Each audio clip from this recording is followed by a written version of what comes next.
चलिए जानते हैं देश दुनिया एक्सलेटर.com की बहुत ही महत्वपूर्ण 60 बड़ी खबरों को। लेकिन दोस्तों, वीडियो को आगे बढ़ने से पहले अगर आप लोगों ने हमारे चैनल को अब तक सब्सक्राइब नहीं किया तो सब्सक्राइब कर लीजिए। कर्मचारी राज्य बीमा निगम ESIC ने रिटायर्ड कर्मचारियों को बड़ी खुशखबरी दे दी है। निगम ने वेतन ज्यादा होने की वजह से ESI से हटाए गए रिटायर्ड कर्मचारियों को मेडिकल बेनिफिट देने का प्रस्ताव मंजूर कर दिया है। कांग्रेस ने अपने नेता आचार्य प्रमोद कृष्णम को पार्टी से निष्कासित कर दिया है। आचार्य प्रमोद कृष्णम को कांग्रेस ने 6 साल के लिए पार्टी से निष्कासित किया है। अयोध्या में रामलला की प्रमाण प्रतिष्ठा के बाद यूपी का बजट सत्र काफी खास रहा। इस दौरान यूपी का सबसे बड़ा बजट पेश किया गया है, जिसमें हर क्षेत्र के लिए तमाम तरह की घोषणाएं हुए हैं। चुनाव के बाद पाकिस्तान राजनीतिक संकट में फंस गया है। किसी भी दल को बहुमत नहीं मिली। जेल में बंद इमरान खान के समर्थित उम्मीदवारों ने नेशनल असेंबली में सबसे ज्यादा सीटें जीती। अब उनकी पार्टी के अध्यक्ष गोरा खान को उम्मीद है कि राष्ट्रपति आरिफ अलवी उन्हें सरकार बनाने के लिए आमंत्रित करेंगे। बिहार में सोमवार 12 फरवरी का दिन यानी कि आज का दिन बेहद अहम माना जा रहा है। ऐसे में एक बार फिर से राज्य में सियासी हलचल तेज हो गई है। नीतीश कुमार की अगुवाई वाली NDA सरकार को सोमवार को फ्लोर टेस्ट होना है। प्रवर्तन निदेशालय ED कथित भूमि धोखाधड़ी से जुड़े धन शोधन मामले में झारखंड से कांग्रेस के राज्यसभा सदस्य धीरज प्रसाद साहू ने शनिवार को 11 घंटे तक पूछताछ की। केंद्र एजेंसी ने इसी मामले में हाल में झारखंड के पूर्व मुख्यमंत्री हेमंत सोरेन को गिरफ्तार किया था।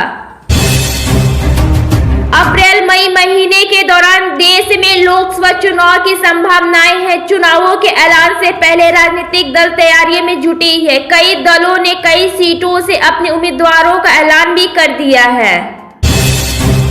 जम्मू कश्मीर के लोगों के लिए 5 लाख रुपए पाने का सुनहरा मौका मिला है। यह मौका उन्हें पुलिस दे रही है। पुलिस ने ऐलान किया है कि जो भी व्यक्ति आतंकी गतिविधियों के बारे में जानकारी देगा उसे 1 लाख से ज्यादा 12,50,000 रुपए तक का इनाम दिया जाएगा।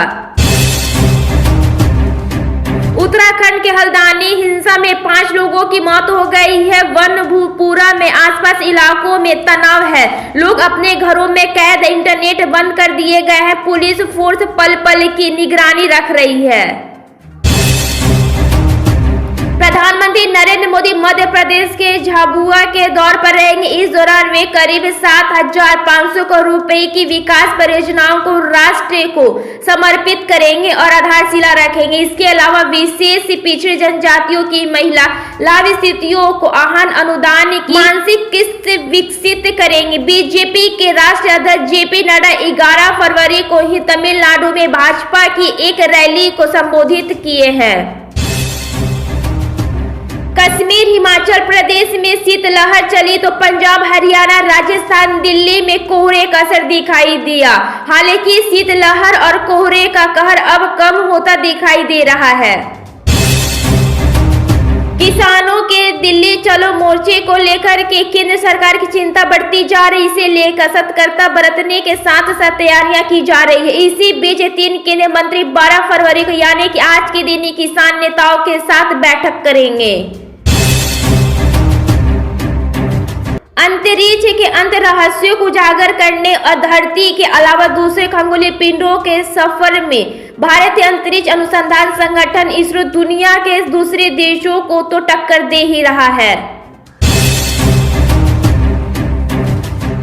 17वीं लोकसभा 31 जनवरी से 10 फरवरी तक चली है। इस 17वीं लोकसभा के आखिरी सत्र में 11 दिनों में कुल 9 बैठक हुई है। 11 दिनों में संसदीय बैठकों के दौरान कुल 10 विधेयक लोकसभा में 7 और राज्यसभा में 3 पेश किए गए। संयुक्त राष्ट्र सुरक्षा परिषद UNSC की अस्थायी सदस्यता के लिए दुनिया के कई देशों ने भारत की वकालत की है। इस बीच भारत विदेश मंत्री S जयशंकर ने शनिवार को कहा कि उन्हें पूरा विश्वास है कि भारत को UNSC की अस्थायी सदस्यता मिलेगी, लेकिन यह आसान नहीं होगा क्योंकि कई देश हमें रोकना चाहते हैं। मतदान के दौरान कई जगहों पर हिंसक झड़प देखने को मिली थी। उम्मीदवारों और मतदाताओं द्वारा आरोप लगाए गए हैं कि कुछ लोगों ने मतदान सामग्री छीनने और उसे नष्ट करने की कोशिश की थी। लोकसभा चुनाव से कुछ हफ्ते पहले किसानों ने एक बार फिर से सरकार के खिलाफ मोर्चा खोल दिया। हालांकि सरकार ने उनके आंदोलन शुरू होने से पहले ही उनसे बातचीत और उनकी बातें सुनने के लिए पहल शुरू कर दी है। बिहार के पूर्व उप मुख्यमंत्री और राज्यसभा सांसद सुनील कुमार मोदी ने एनडीए सरकार के 10 सालों कार्यकाल की तारीफ की। साथ ही उन्होंने कांग्रेस के नेतृत्व वाली यूपीए सरकार का जमकर निशाना साधा। लोकसभा चुनाव के पहले ही इंडिया गठबंधन लगातार बिखरता नजर आ रहा है। ताजा मामला सामने आया है कि गुजरात से यहां कांग्रेस पार्टी आम आदमी पार्टी की विधायक चेतर वासवा पर डोरा डालती नजर आ रही है। मुख्यमंत्री योगी आदित्यनाथ के साथ उत्तर प्रदेश के पूर्व सरकार अयोध्या में भगवान रामलला के दर्शन करेंगे। विधानसभा अध्यक्ष सतीश महाना भी साथ होंगे। शनिवार को विधानसभा अध्यक्ष के सदन में सूचना दी गई कि कोई भी विधायक या मंत्री अपने वाहन से अयोध्या नहीं जाएंगे, बल्कि बस की व्यवस्था की गई है। गांजा के संघर्ष की वजह से मिडिल ईस्ट एक बार फिर से दहशत की दंज में जी रहा है। कई देश गाजा और इजराइल के बीच शांति की पैरवी कर चुका है, मगर हालात में सुधार नहीं हुआ है। कतर से लेकर के अमेरिका से लेकर के सऊदी अरब तक हर बड़े देशों ने मिडिल ईस्ट में शांति स्थापित करने का पूर्ण प्रयास किया। 17वीं लोकसभा पर 15वां सत्र शनिवार को समाप्त हो गया। इसके साथ ही 17वीं लोकसभा भी समाप्त हो गई है। यह लोकसभा कई मायने में ऐतिहासिक रही। इस दौरान कश्मीर से धारा 370 हटाने, नारी शक्ति वंदन, महिला आरक्षण अधिनियम पारित करने और भारतीय न्याय संहिता जैसे कानूनों के साथ कुल 222 कानून बनाए गए।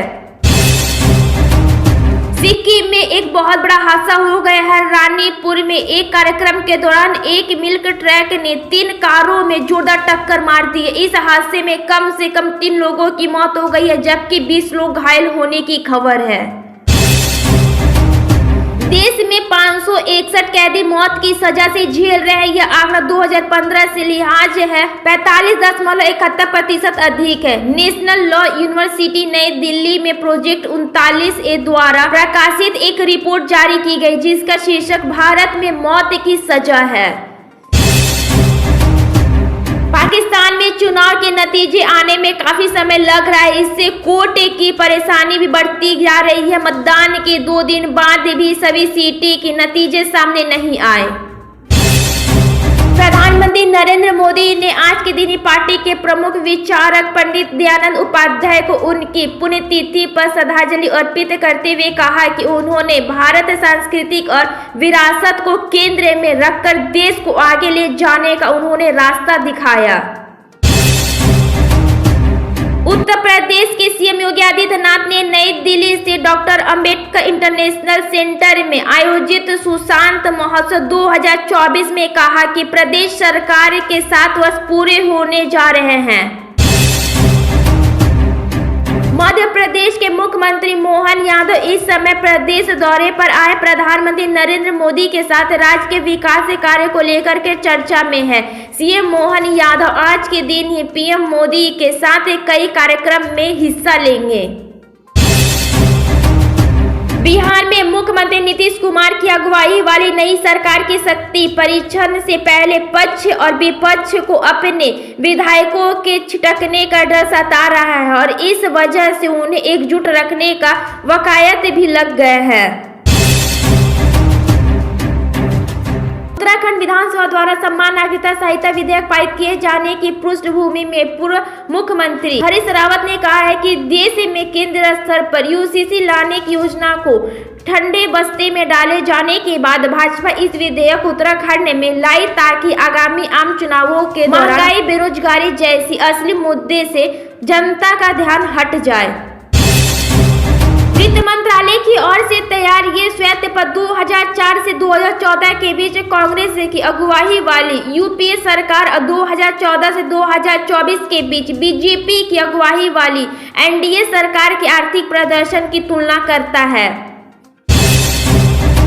झारखंड में सत्ता संभालने के बाद से ही मुख्यमंत्री चंपाई सोरेन राज्य के विकास और जनता के कल्याण से जुड़ी योजनाओं को पूरा करने में जुटे हुए हैं। पूर्व मुख्यमंत्री हेमंत सोरेन के द्वारा शुरू की गई योजनाओं को अंजाम तक पहुंचाने के साथ साथ सीएम चंपाई एक के बाद एक नया जनता से जुड़े फैसले से ले रहे हैं। उत्तराखंड की विधानसभा में समान नागरिकता संहिता यानी कि यूसीसी पास किया, यानी राज्य में निजी कानूनों की जगह अब समान नागरिकता कानून होगा। बाकी सब समुदायों की परंपराएं समान ही होगी। खान पान रीति रिवाज बसूत बने रहेंगे और आदिवासी इससे बाहर रहेंगे। राजधानी दिल्ली समेत देश के कई राज्यों में पहले के मुकाबले ठंड कम होने लगी। हालांकि कई राज्यों में सुबह के समय कोहरे बरकरार है। दिल्ली एयरपोर्ट पर सुबह के समय घना कोहरा देखने को मिला, जिसके चलते कई फ्लाइटें ढीले कर दी गई है। पाकिस्तान में आम चुनाव 2024 के बाद ज्यादातर सीटें के नतीजे आ चुके हैं। 3 दिन बीत चुके हैं और अभी तक पाकिस्तान का चुनाव प्रसिद्ध साफ नहीं हो पाया है। बता दें कि नेशनल असेंबली की 265 सीटों के लिए हुए चुनाव की किसी भी पार्टी को बहुमत मिला है। प्रधानमंत्री नरेंद्र मोदी साल 2024 में आज के दिन ही पहली बार मध्य प्रदेश पहुंच रहे हैं। लोकसभा चुनाव से पहले इस साल की उनकी पहली ऐसी यात्रा होगी जो कि झाबुआ जिले से गोपालपुर में आदिवासी समुदाय से रूबरू होकर के प्रदेश के एक बड़े वर्ग को साधने का प्रयास करेंगे। आर्टिकल 370 हटाने का फैसला मोदी सरकार ने उस वक्त लिया था जब आसपास कोई भी बड़ा चुनाव नहीं था। आर्टिकल 370 हटाने की पटकथा पीएम मोदी ने लिखी और इसकी भनक कुछ ही लोगों को थी। बता दें कि 4 अगस्त 2019 से देर शाम प्रधानमंत्री नरेंद्र मोदी अचानक राष्ट्रपति भवन पहुंचे। उत्तर प्रदेश विधानमंडल के दोनों सदनों ने कई सदस्य निर्मित राम मंदिर के दर्शन के लिए राज्य की राजधानी लखनऊ से अयोध्या पहुंचे और उप मुख्यमंत्री केशव प्रसाद मौर्य ने यह जानकारी दी। उत्तर प्रदेश की योगी आदित्यनाथ सरकार ने 19 फरवरी को होने वाले ग्राउंड ब्रेकिंग समारोह में 4.0 के साथ एक महत्वपूर्ण मील का पत्थर चिन्हित करने के लिए तैयार है, क्योंकि यह कार्यक्रम राज्य भर में कई निवेश परियोजनाओं की शुरुआत करेगा जो कि एक मजबूत आर्थिक वृद्धि का संकेत देगा। लोकसभा चुनाव 2024 के लिए बीजेपी अपने प्रधानमंत्री पद के उम्मीदवार के रूप में पीएम नरेंद्र मोदी के नाम की घोषणा पहले ही कर चुके हैं। वहीं पीएम मोदी की कई मौके पर अपने तीसरे कार्यकाल को लेकर के दावा कर चुके हैं। 19वीं वर्ल्ड कप 2024 के फाइनल मुकाबले में भारत के सामने ऑस्ट्रेलिया की चुनौती है। ये इन दोनों टीमों के बीच टूर्नामेंट के इतिहास में तीसरा फाइनल है। इससे पहले 2 फाइनल मुकाबले भारत और ऑस्ट्रेलिया के बीच साल 2012-2018 में खेले गए थे। बिहार के फ्लोर टेस्ट से पहले हलचल तेज हो गई है। सभी राजनीतिक दल सक्रिय हो गए। इसी बीच बिहार के पूर्व मुख्यमंत्री और हिंदुस्तानी अवाम मोर्चा के अध्यक्ष जीतन राम मांझी ने अपने सभी विधायकों के लिए जारी कर दिया है। बिहार में एक बार फिर से सियासी सरगर्मियां तेज हो गई है। बिहार की नवगठित सरकार को 12 फरवरी को फ्लोर टेस्ट से गुजरना होगा। इससे पहले आज पटना में जेडीयू की अनौपचारिक बैठक में कई विधायक नहीं पहुंचे। पाकिस्तान की एक आतंकवादी रोधी अदालत एटीसी के जेल में बंद पूर्व प्रधानमंत्री इमरान खान को कथित भ्रष्टाचार के मामले में उनकी गिरफ्तारी के बाद उसके समर्थकों द्वारा पिछले साल 9 मई को सैन्य प्रतिष्ठानों पर किए गए हमलों से जुड़े 12 मामलों में शनिवार को जमानत दे दी है।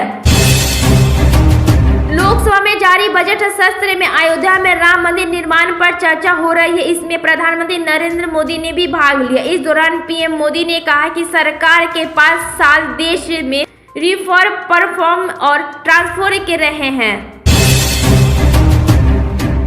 उत्तर प्रदेश के मुख्यमंत्री योगी आदित्यनाथ ने विधानसभा में बजट 2024 और 2025 पर चर्चा के दौरान रहीम और तुलसीदास जी के दोहरे के माध्यम से नेता विरोधी दल पर तमाम कोहरे प्रहार किए।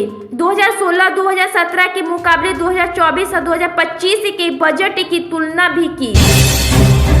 चौधरी चरण सिंह को भारत रत्न मिलने के बाद बीजेपी और राष्ट्रीय लोक दल की नजदीकियां काफी तेजी से बढ़ने लगी है, जो कि उनके बीच लोकसभा चुनाव में गठबंधन की ओर संकेत कर रहा है।